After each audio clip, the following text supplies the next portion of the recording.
Domestic violence হয়েছে, complain করতে গেছি, পুলিশ কমপ্লেন দিচ্ছে। কুকুর মেরেছে, পুড়িয়ে ফেলেছে, পুড়িয়ে দিয়েছে, মেরে ফেলেছে, খুন করে ফেলেছে, আমরা কমপ্লেন করতে গেলাম, কুকুরের কেস বলে নিতে চাই। यह सिर्फ एक संस्था नहीं बल्कि कई लोगों की उम्मीदों और प्रयासों की कहानी है।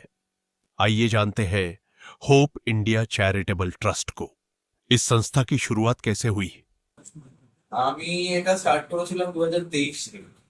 আমার একটা রেস্কিউ জার্মান শেফার্ড ছিল, সেই বাচ্চাটা মেরে পা ভেঙে দিয়েছিল সেই ব্রিডার বাচ্চাটা। তো ওকে চন্দননগর থেকে রেস্কিউ করার পর আমি ওকে আমার কাছে রেখেছিলাম। ও ছোট থেকেই ম্যালনিউট্রিশন ছিল, যার জন্য ও খুব বেশি দিন বাঁচেও নি।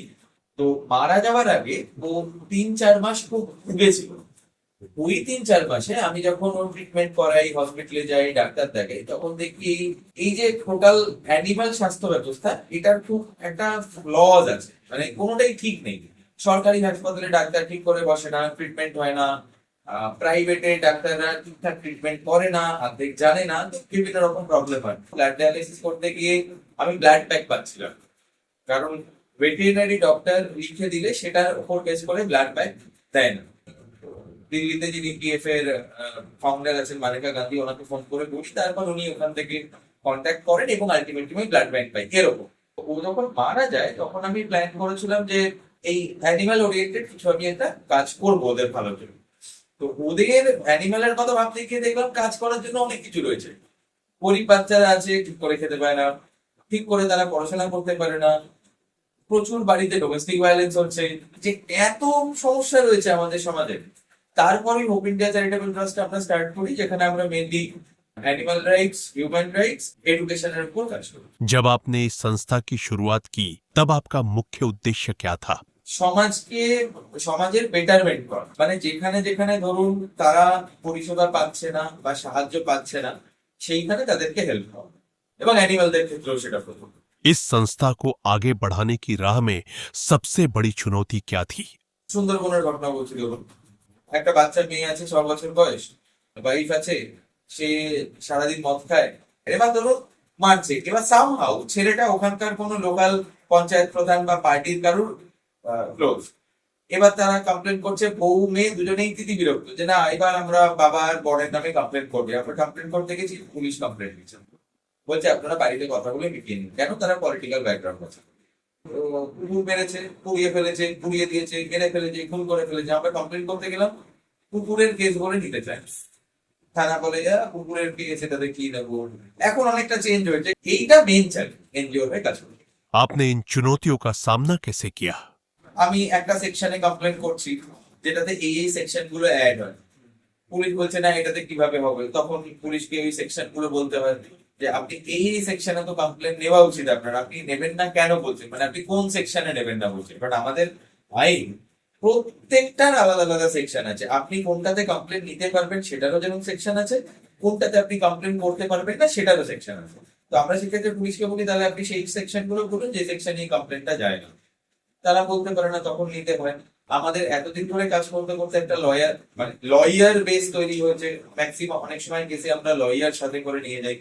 কিছু পলিটিক্যাল সোর্স হয়েছে, যে ক্ষেত্রে তখন আমরা ফোন করি, বলি দাদা এরকম একটা কেস হয়েছে, থানায় যাবো, তুমি একটুখানি বলে দাও যাতে আপনাদের কমপ্লেনটা নিয়ে যাই। এইভাবে কাজ হয়। जो लोग आपकी संस्था से जुड़ना चाहते हैं वे कैसे जुड़ सकते हैं? যুক্ত অনেকভাবে হতে পারে। তারা আমাদের সঙ্গে আপনাদের যে ডেইলি অ্যাক্টিভিটি হয়, যেমন ধরুন আমরা ফ্রি মেডিকেল হেলথ ক্যাম্প করি, আন্ডার প্রিভিলেজ বাচ্চা আছে তাদেরকে মিল প্রোভাইড করি, তাদেরকে পড়াশোনার জন্য বই খাতা, পেন পেন্সিল, ব্যাগ এগুলো প্রোভাইড করি, তাদের স্কুলের মাইনেও দিই। ডোমেস্টিক ভায়োলেন্স হচ্ছে, তারা জানে না কোথায় কমপ্লেন করবে বা কমপ্লেন কিভাবে করতে হয়, কোনো প্রবলেম হবে কিনা, পুলিশ উঠে ওদেরকে কিছু বলবে কিনা, সেই সব বিষয়ে আমাদের সঙ্গে যোগাযোগ করতে পারে। দুর্গাপূজার সময় আন্ডার প্রিভিলেজ বাচ্চাদের একটা করে জামা কাপড়ের সেট দিই আমরা, যে ডগ ফুড আমরা ডিসকাউন্টেড প্রাইসে কিনি, সেগুলো আমাদের মেম্বারদেরকে প্রোভাইড করি, যারা আরো ধরুন কুকুর বেড়ালকে খাওয়ায় বা লোকালি ফিডিং করে। তো এবার কেউ যদি এই সব কাজে যুক্ত হতে চায় তাহলে দুভাবে করতে পারে। একটা হচ্ছে ডিরেক্ট আমাদের ভলেন্টিয়ার হয়ে যুক্ত হতে পারে, আমাদের যে ক্যাম্প হচ্ছে, খাবার খাওয়াচ্ছি, অ্যানিমালদের ট্রিটমেন্ট হচ্ছে, তাদের অ্যাডপশন ক্যাম্প হচ্ছে, এগুলোতে ডিরেক্ট যুক্ত হলো ভলেন্টিয়ার হিসেবে, আমাদের হাতে হাত দিয়ে কাজ করলো। অথবা তারা আমাদেরকে ডোনেট করতে পারে, ধরুন আমাদের একটা মেডিকেল ক্যাম্প হচ্ছে, ফ্রি আমরা ক্যাম্প করছি, তারা বললো ঠিক আছে আমরা আপনাকে একটা অ্যামাউন্ট দিচ্ছি, তাহলে আপনারা একটা এডিশনাল ডাক্তার এনে ট্রিটমেন্ট করুন, মানে তাদের চেক আপ করুন। আমরা 500টা বাচ্চাকে খাওয়াচ্ছি, কেউ বললো ঠিক আছে আমি 100টা বাচ্চার খরচাটা আপনাকে দিয়ে দিচ্ছি, বা 50টা বাচ্চার বই খাতা পেন পেন্সিল কিনে দেবে, এইভাবে দ্রুত হতে পারে। अगर आपको समाज के लोगों के लिए एक संदेश देना हो तो आप क्या कहना चाहेंगे? যদি আপনি বলেন জেনুইন দিতে, যেটা আমি দিতে চাই এবং সব জায়গায় দিই, সেটা একটাই কথা, জ্ঞানও তো কারো তৈরি করার দরকার নেই। যদি আমি কারো ভালো করতে না পারি, অসুবিধা নেই, আমি কিছু করবো না, কিন্তু কোনো ক্ষতি করবো না, এবং আমাকে সৎ হতে হবে।